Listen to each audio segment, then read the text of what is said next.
Sir, would you please introduce yourself to the ladies and gentlemen of the jury? I'm Barry Wuornos, and Aileen Wuornos, his brother. So you were raised by your father and mother, Mrs. Wuornos' grandmother and grandfather in the same home, were you not? That's true, but actually,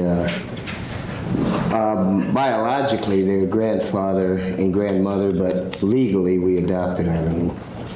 Could you describe your family's lifestyle, the interaction between your parents and yourself and your other siblings, including Miss Wuornos, when they were first adopted and brought into the home until you left for the service?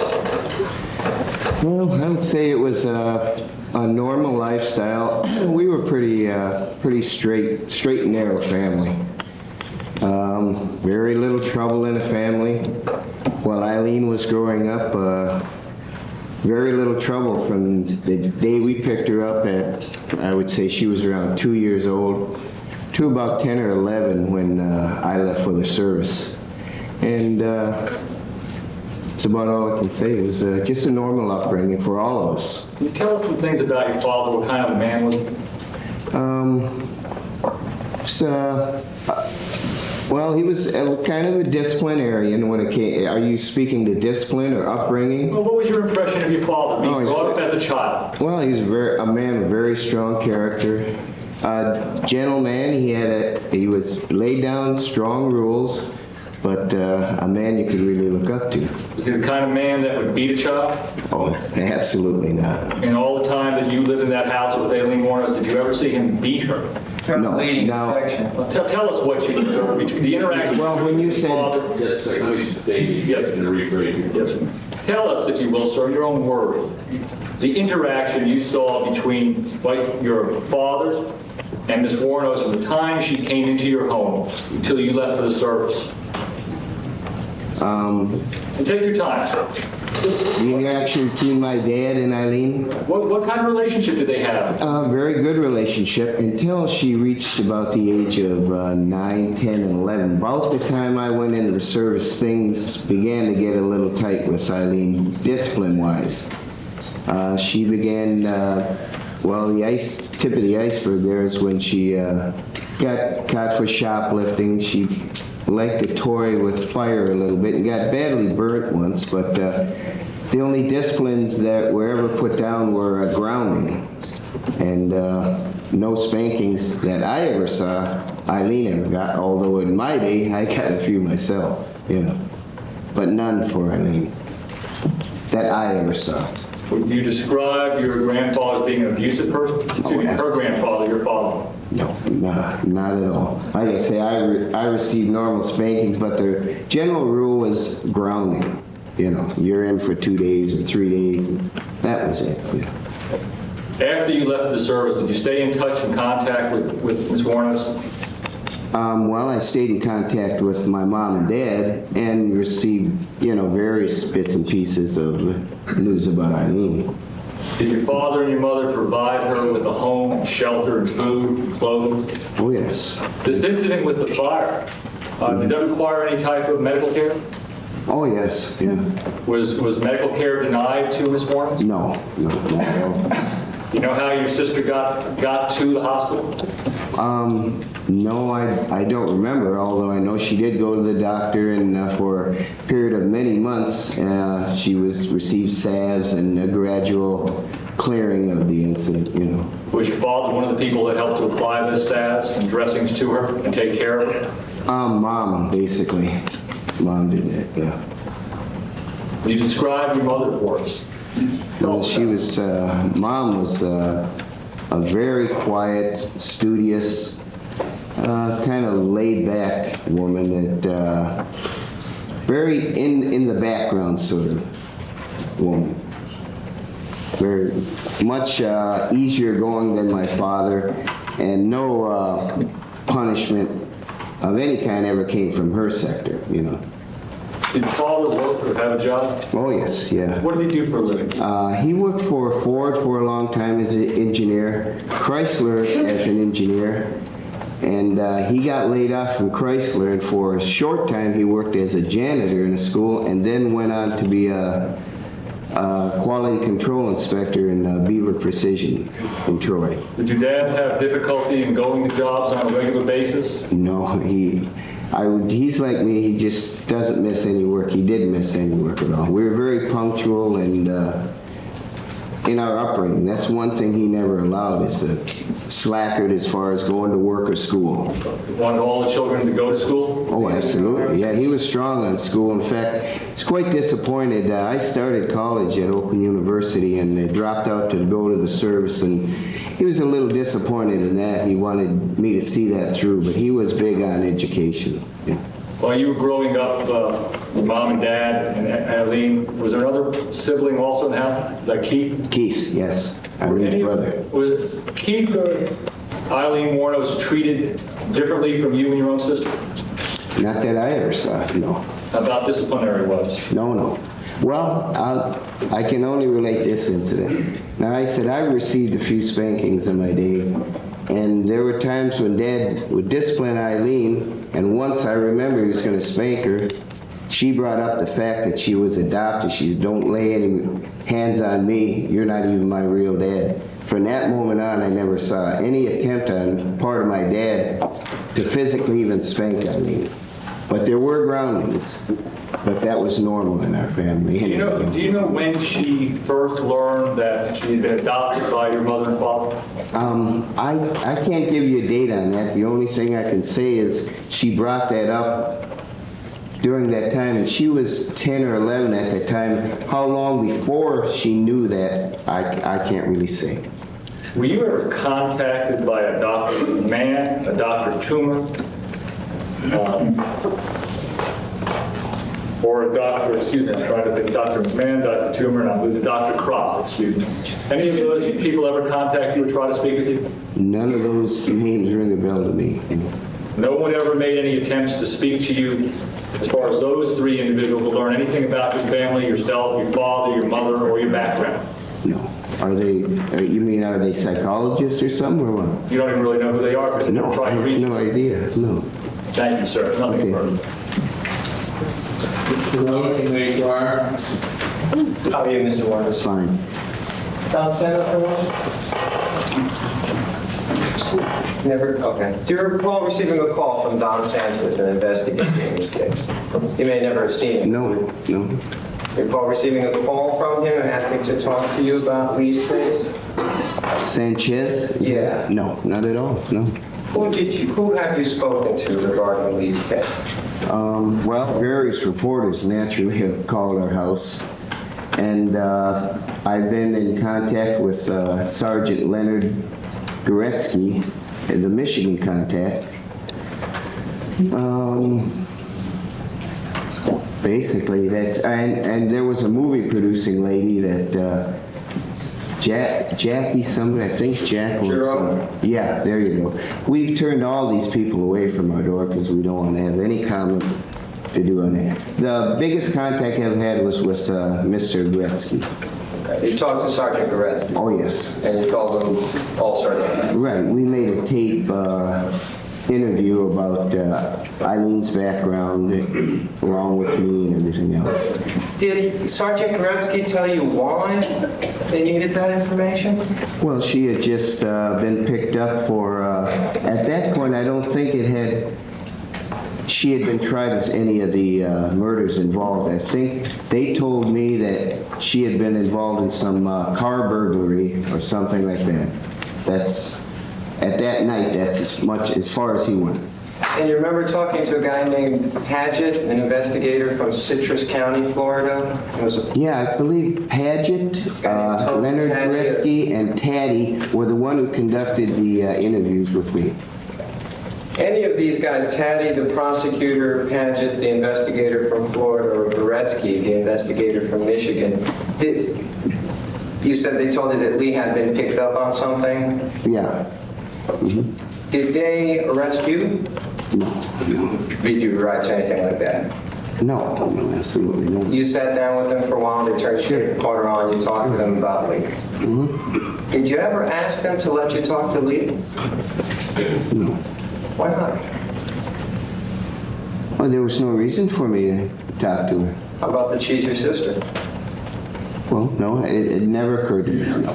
Did you ever? Because she had been in various troubled times, and I figured here's another time she's in trouble, and I just cooperated. Simple as that. Did you ask, say, Tony Taddy, how he was doing? I think I asked him if she was incarcerated at that time or in jail, but beyond that, no. Did you ask Koretsky how she was doing, or Paget? No, I don't believe so. Did you ever ask any of the three of them to let you talk to Lee's lawyer? Outside scope, Your Honor. Go ahead. The brother over there in the back. I'm sorry? Oh, should I answer that? Yes, sir. Okay, well, I didn't even know she had any lawyers at that point.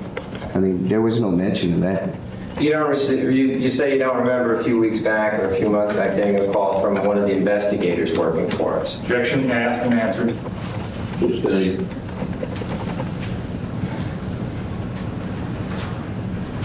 It is. Lee's mother was your sister? Yes. Oh, Diane? Yeah, Diane. What was she like? You mean now or? Then, when Lee was born. She just like a normal older sister. She had run-ins with her first husband, naturally, and this what led to the abandonment of Aileen, and we picked her up at age of 2, and she was in trouble at that point, but before that she was a model student at Troy, but when she got mixed up with Leo Pittman, her life took a turn for the worse. She was not in the household with you, Lori, and Lee, and Keith. No. Where was she? She was with Leo and in various stages of separation or with him, or it was an on and off marriage, and Leo was, well, you know probably as much as I do about it, you know. When she was separated from Leo, where was she? Where was she? I have no idea. I don't know. Do you remember Lori asking where she was? At that time, Yeah. Lori was just a little girl at that time. You're about 9 years older than Lee, right? Then Then- Aileen? Yeah. I'm about 12 years older. About 12 years older than she is?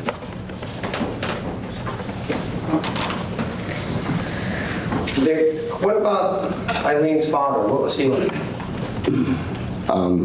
Leo. Leo? Yeah. I know very little of Leo. I remember a few incidents as he was trying to date Diane, and he was quite a rousy individual, and he used to tear up and down the street and hang around with quite the hoods in the neighborhood. And he was pretty abusive. One day he threw me down and threatened to choke me if I wouldn't give a message to Diane, and he was generally a criminal type, you know. Do you know how he died? Yes, I do. How did he die? I heard he was sent to prison and later hung himself.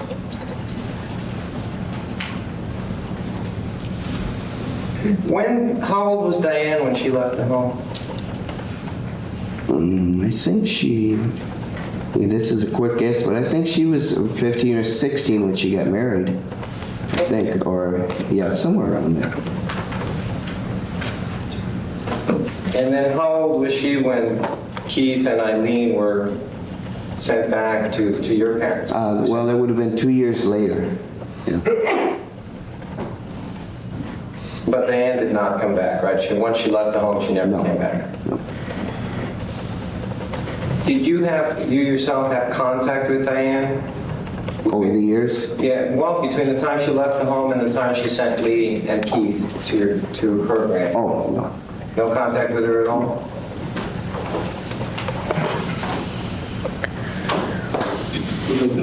Oh, well, the time she got married and the abandonment between that time? Oh, yeah, I saw her on and off, yeah. I'm sorry, I misunderstood you.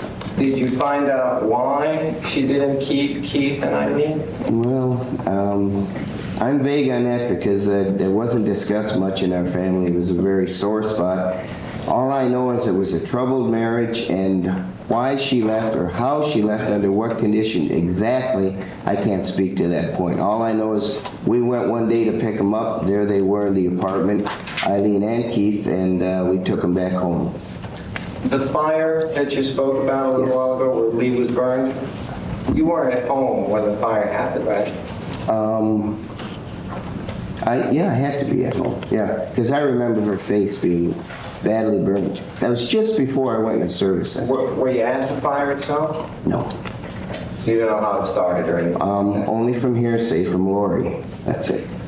Lori was at the fire. Yeah. Mhm. You also testified that your dad, Lee's grandfather, was a disciplinarian. Sure, yeah. The home had strict rules. Well, no more strict than anyone else, but we did have rules, yes.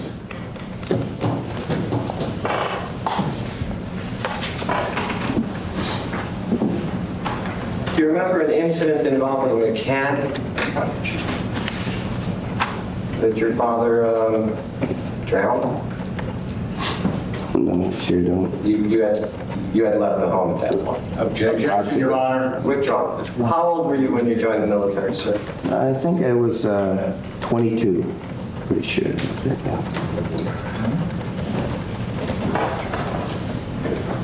You testified that, well, withdrawn. Did Lee do well in school?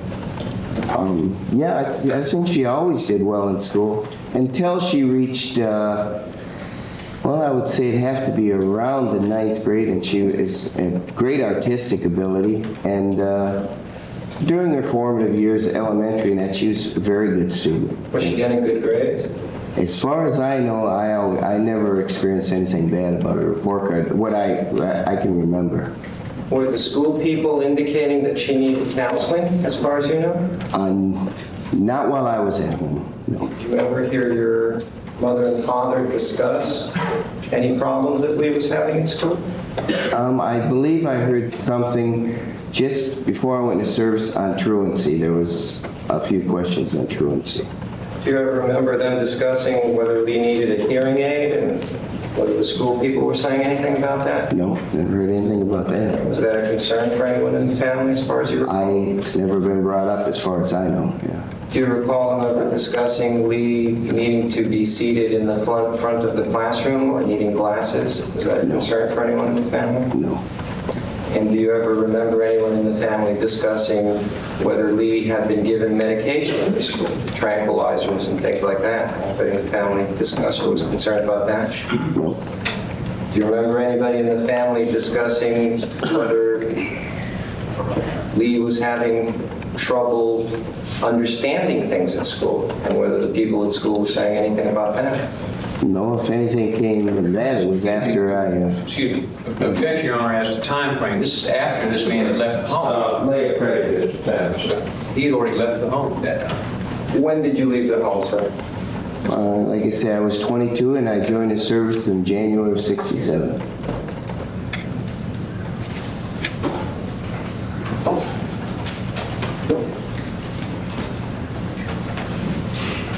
And the council could establish that we made Aileen 12 years old.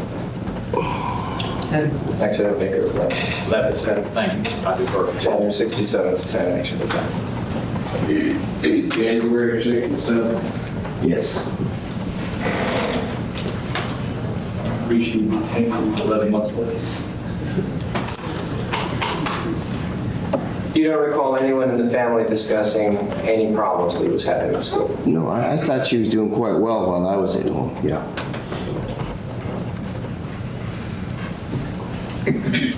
Now, in January of 1967, do you remember anybody in the family discussing problems that Lee was having in general? Up until January 67. Oh, no. Oh, well, let me take that back. There was that shoplifting deal with my mom at Kmart and the fire. The only things that I had heard before I went into service. And then I heard there were while I was in the service, through letters and that, I heard she was getting into trouble, other trouble. Let's not talk about. Oh, before that, those are the only two incidents I can remember. Well, before you went to the service, you knew about the fire. Right. The shoplifting thing you're talking about, was Right. Keith with Lee for that one? Was Keith with me? I don't know. I don't remember. All I remember is Aileen was chastised for that, You yeah. remember if Lori was with her? I don't think so. You know whether Lori was with her? No, I don't. I'm sorry, I didn't hear the You question. know whether Lori was with her? No, I can't confirm that, no. And when you left, she was 10 years old. 10 or 11, I would say, yeah. And by the age of 10 or 11, when you left, those are the only two things you heard discussed that would at all fall into the category of problem. Exactly.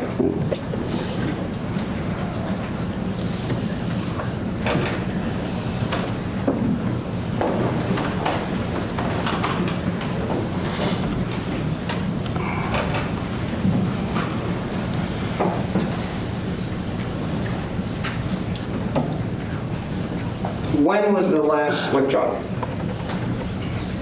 When you returned from the service, do you remember Lee trying to visit your family or visit your home? I'm sorry? On a couple of occasions? Not that I can remember. I know she drifted in and out, you know, her and Keith were, you know, on the streets quite a bit, and that's about as much as I remember her coming back. And you and Lori were not Diane's children, you were her brother and sister. Exactly, yeah.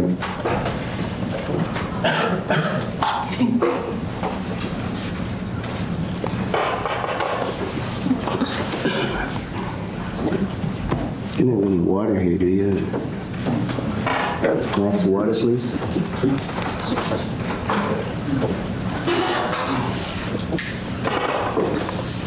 What did your mom die of? I think it was a liver disorder. She was anemic and, excuse me. She was anemic and had trouble retaining iron in her system, and it affected her liver very bad, and I think that was one of the causes, even on the death certificate, deficient anemia and liver disorder. And was it sclerosis of the liver? No.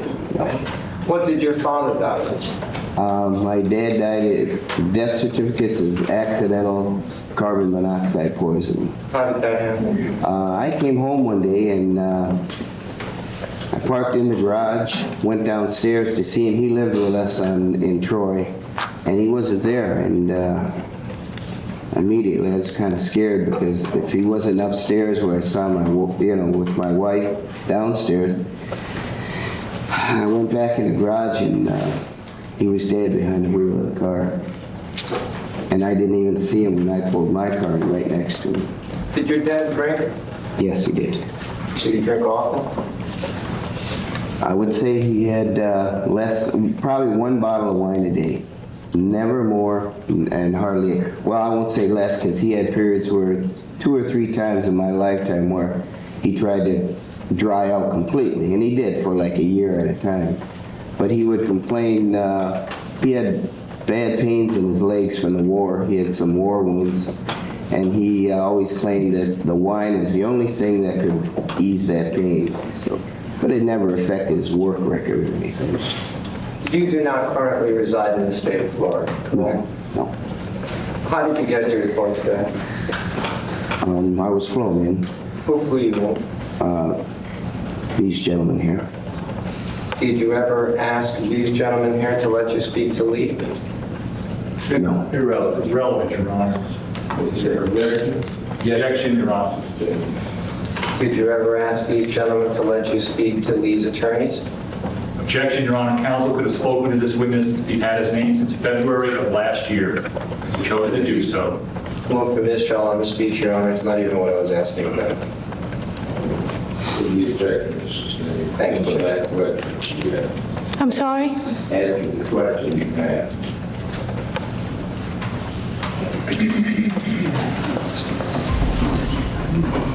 Thank you, Mr. Warren. Any further? No, sir. Thank you, Mr. Wall. Stand down. And with the Thank you, Your Honor. Thank you.